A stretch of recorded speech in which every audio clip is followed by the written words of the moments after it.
Selamat pagi teman-teman semua. Pagi ini kita membahas mengenai aspek manajemen dan organisasi dalam konteks studi kelayakan bisnis.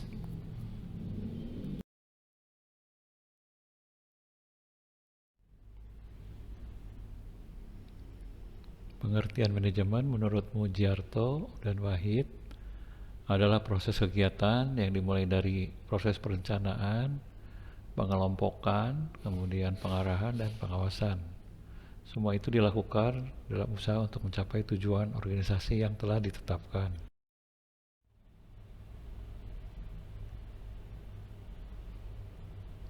Fungsi manajemen seperti tertera pada gambar dimulai dengan proses perencanaan, kemudian dilanjutkan dengan proses pengorganisasian atau pengelompokan.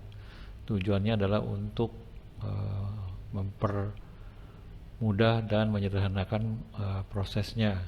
Kemudian barulah dilaksanakan. Pada saat pelaksanaan dilakukanlah pengawasan atau pengontrolan. Tujuannya adalah untuk mengevaluasi apakah proses yang dilaksanakan sudah sesuai dengan yang diharapkan.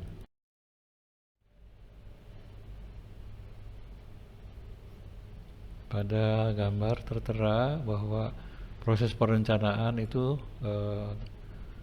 terjadi pengumpulan data, baik data lapangan maupun data perusahaan.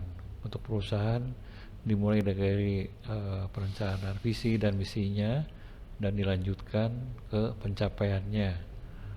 Untuk proses selanjutnya terjadi pengelompokan adalah identitas atau identifikasi dari masing-masing proses di sublini, sehingga antar lini terjadi kerjasama untuk mencapai satu tujuan. Nah, di gambar yang di bawahnya adalah proses pelaksanaan atau proses produksi yang tentunya diperlukan kerjasama antar lini. Dan yang sebelah kanan bawah adalah pengawasan, di mana dievaluasi hasil tiap lini apakah sesuai dengan yang diharapkan. Level manajemen menurut Kaswan 2016 terdapat 3 level, yaitu manajemen atau manajer jenjang puncak, di mana lebih fokus kepada misi dan visi perusahaan.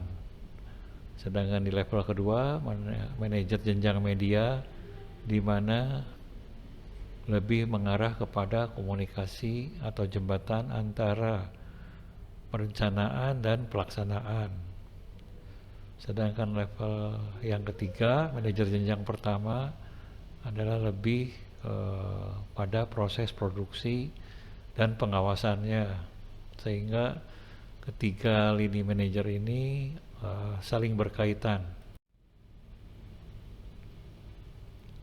Manajemen pembangunan proyek merupakan perencanaan proyek yang melaksanakan analisis kerja yang meliputi dari jenis pekerjaan atau aktivitas subdepartemen, kemudian waktu penyelesaiannya berapa lama, dan yang ketiga adalah tenaga pelaksanaannya seperti apa, apakah sudah siap, apakah perlu pelatihan lagi. Kemudian yang keempat adalah peralatan, apakah peralatan-peralatan yang ada sudah menunjang proses produksi.